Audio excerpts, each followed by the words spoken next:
kuygelligim ras.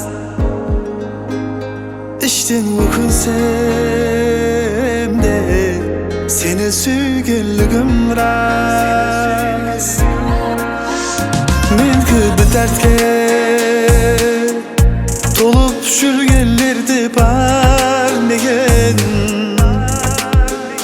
körmegen yarda suygenime esen ermegen. Kaysı güldü körmeyin senden hiç öteri şok.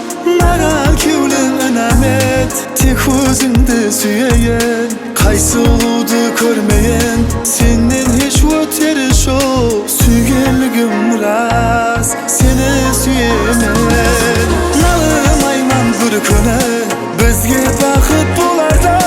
Belki bizden kevlemez alışka tolarda. Nalım ayman bir köne bizge bakıp bularda. Süygenligim ras seni süyemen.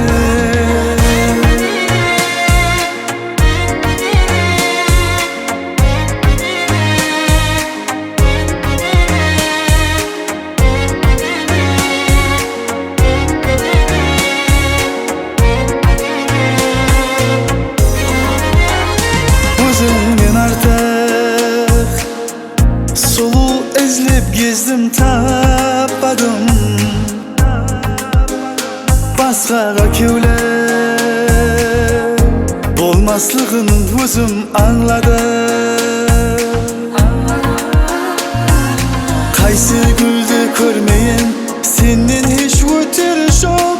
Magan kevlen anamet tek özüngde süyeyen. Kaysı uludu körmeyin senden hiç öteri şok. Süygenligim ras